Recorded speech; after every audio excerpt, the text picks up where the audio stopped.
नमस्कार दोस्तों, knowledge for Indian में आपका स्वागत है। तो दोस्तों आज फिर मैं एक नया वीडियो लेके आया हूँ। इस वीडियो में एक्सरे के बारे में बात करेंगे। जनरली जो बेसिक सर कुछ नॉलेज है जो मैं आपको एक्सरे के बारे में देना चाहूँगा। आपने नाम तो सुना ही होगा एक्सरे के बारे में। तो ठीक है दोस्तों, शुरू करते हैं। तो जनरली दोस्तों हाँ, दो टाइप के एक्सरे मानते हैं हम। एक मान लेते हैं इंडस्ट्रियल एक्सरे और एक मेडिकल एक्सरे। तो इंडस्ट्रियल एक्सरे में दोस्तों बड़ी बड़ी जो फैक्ट्री रहती है उनमें जॉब वगैरह चेक करने के लिए कि सही है कि नहीं, तो उनके भी एक्सरे होते हैं। ठीक है दोस्तों, और आपने एयरपोर्ट भी देखा होगा, आपका लगेज वगैरह जो है जो चेक करते हैं वो भी एक्सरे के थ्रू ही चेक करते हैं कि उसमें कोई मेटल है कि नहीं, मेटल है तो क्या है ना, कोई ऐसी चीज़ तो नहीं है कोई जो मतलब इलीगल हो। तो देखे होगा एयरपोर्ट पे दोस्तों। ठीक है दोस्तों, तो एक ये भी एक्सरे होते हैं। और हमारा जो दूसरे पॉइंट पे आता हूँ मेडिकल, तो इस बारे में तो आपने सुना ही होगा और हो सकता है कई लोगों ने कराया होगा। किसी की हड्डी वगैरह टूट जाती है तो एक्सरे हम करवाते हैं।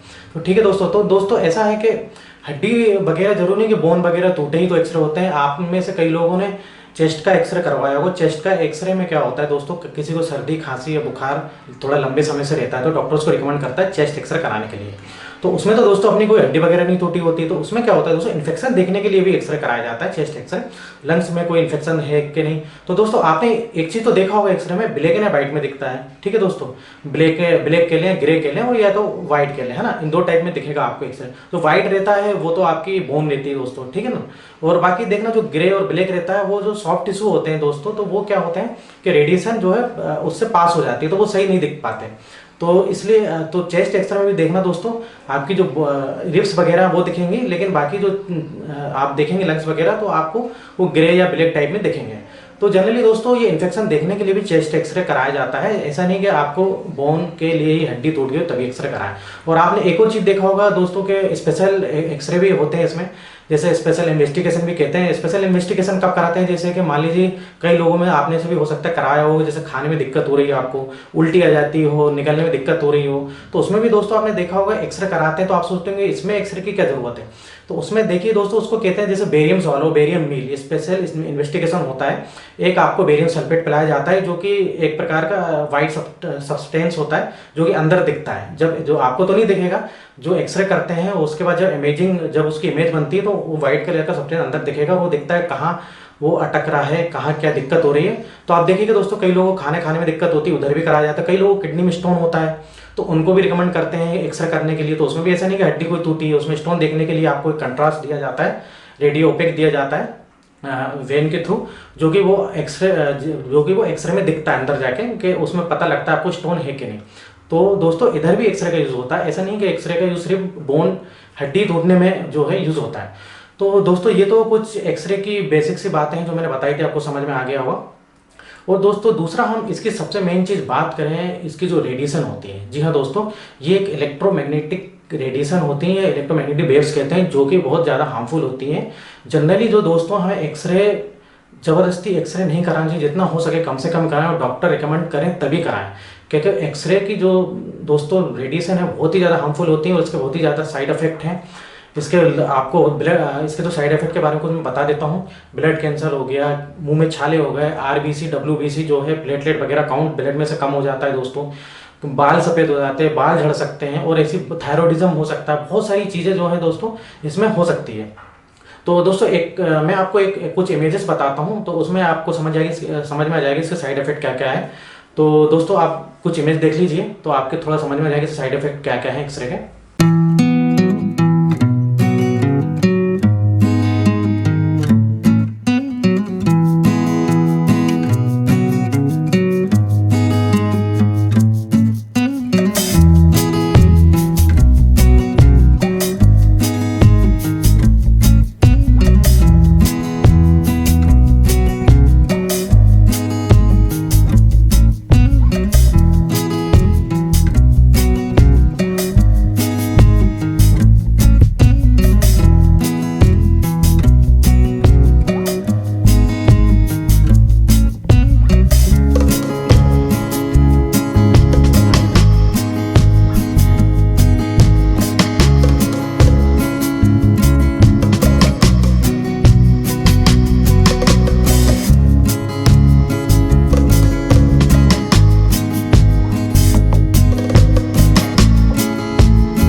ठीक है दोस्तों, आपने इमेज वगैरह तो देख ली होंगी, उसमें कुछ समझ में आ गया होगा आपके इसके कितने साइड इफेक्ट है। ज़बरदस्ती एक्सरे नहीं कराना चाहिए और डॉक्टर को इंसिस्ट नहीं करना चाहिए कि हमारे भैया एक्सरे कर दो।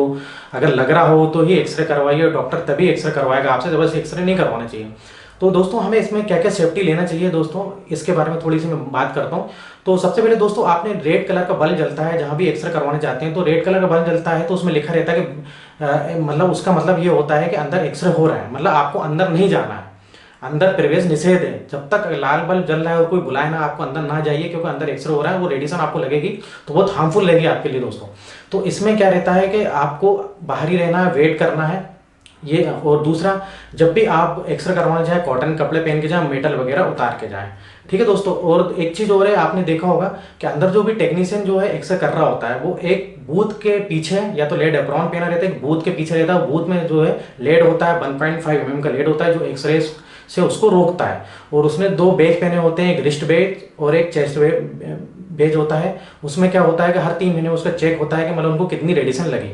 तो ये देख लिया दोस्तों कितना हार्मफुल होता है मतलब एक्सरे हमारे लिए। और उससे भी ज़्यादा हार्मफुल होता है दोस्तों सीटी स्कैन, आपने सुना होगा, कंप्यूटर टोमोग्राफी जो होता है उससे भी ज़्यादा, एक्सरे से भी ज़्यादा हार्मफुल सीटी स्कैन होता है। उसमें कई ज़्यादा गुना जो है रेडिएशन होती है दोस्तों, जो कि आपकी बॉडी के लिए बहुत ही ज़्यादा हार्मफुल होती हैं। तो सीटी स्कैन भी आप ज़बरदस्ती ना कराएं जब तक कि ना लगे, डॉक्टर को ना लगे, डॉक्टर रिकमेंड ना करें, क्योंकि सीटी स्कैन और एक्सरे बहुत ही ज़्यादा बॉडी के लिए दोस्तों हार्मफुल है।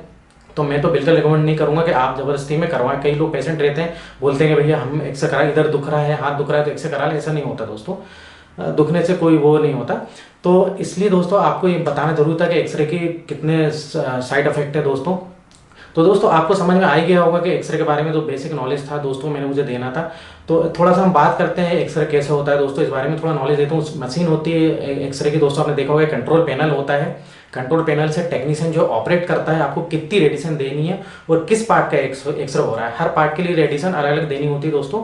अगर कोई हार्ट मतलब मान लीजिए आपके स्कल वगैरह जैसे सर का एक्सरे हो रहा है तो उसमें थोड़ी सी रेडिएशन ज़्यादा देनी पड़ती है। वो टेक्नीशियन अपने हिसाब से उधर एडजस्ट करता है कंट्रोल पैनल से, और उधर से एडजस्ट करता है। फिर एक ट्यूब होती है, एक वैक्यूम ट्यूब होती है, देखा होगा दोस्तों जब आप एक्सरे करवाते हो ट्यूब को एडजस्ट करते हैं, वो मेन ट्यूब होती है, उसी में से इलेक्ट्रोमैग्नेटिक रेडिएशन निकलती है और उसी में जो ऐसी प्रोसेस होती है जो कि वो एक्सरे निकलती हैं।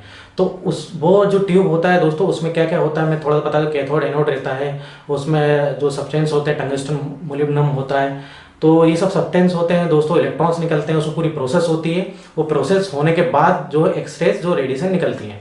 तो दोस्तों एक्सरे की जो रेडिएशन होती है जनरली हम उसको देख नहीं सकते क्योंकि उसकी फ्रीक्वेंसी जो है बहुत हाई होती है और वेवलेंथ बहुत ही कम होती है। तो उसकी वेवलेंथ जो है करीब मान लीजिए दोस्तों 0.01 से लेकर 10 नैनोमीटर तक होती है। तो वो हम उसको देख नहीं सकते हैं। जैसे कि मान लीजिए वो बल्ब रहती है, जैसे मान लो बल्ब है तो वो हमें दिखता है क्योंकि उसकी जो दोस्तों फ्रीक्वेंसी कम होती है, वेवलेंथ बहुत ज़्यादा होती है। तो एक्सरेज की जो वेवलेंथ बहुत कम होती है तो वो आपको रेज जो दिखेंगी नहीं दोस्तों। तो ये जनरली दोस्तों ये बात थी, ये तो आप मैंने बता दिया आपको कि मतलब एक्सरे की प्रोसेस और एक एक्सरे कैसा होता है। तो दोस्तों इधर आपको थोड़ा तो समझ में आ गया होगा कि एक्सरेज के बारे में।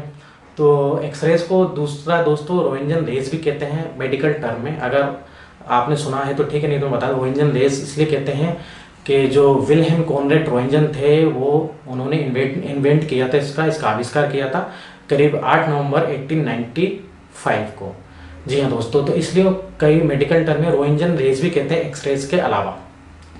तो दोस्तों मेरा वीडियो इधर ही ख़त्म होता है। काफ़ी कुछ मैंने आपको बता दिया एक्सरेज के बारे में, और अगर काफ़ी कुछ नहीं बता पाया हूँ तो आप बिल्कुल मुझसे पूछिए, मेरे कमेंट्स बॉक्स में मैं कमेंट करूँगा आपको बिल्कुल। और वीडियो जरूर बताइएगा दोस्तों कैसा लगा, लाइक करिएगा, शेयर करिएगा। और दूसरा दोस्तों मेरे चैनल को सब्सक्राइब करना ना भूलें दोस्तों। मैं ऐसे नए नए वीडियो लाते रहूँगा, चाहे वो टेक हो या मेडिकल हो, आपको नॉलेज देते रहूँगा। मेरा काम है दोस्तों आपको नॉलेज देना, और बिल्कुल दूंगा दोस्तों। तो इधर ही दोस्तों मेरा वीडियो खत्म होता है। लेकिन दोस्तों वीडियो तो मेरा खत्म हो रहा है, लेकिन आगे मेरी कुछ और स्लाइड या इमेजेस हैं जो मैं आपको दिखाता हूं जो एक्सरेज के बारे में है। अगर आप चाहें देखना तो आप देख सकते हैं, और अगर नहीं देखना चाहे तो कोई दिक्कत नहीं दोस्तों। तो मेरा वीडियो तो यहीं खत्म होता है, और इमेजेस कुछ और हैं दोस्तों, तो आप चाहें तो देख सकते हैं। इसी के साथ दोस्तों अगले नए वीडियो में मैं फिर से मिलूंगा कल फिर।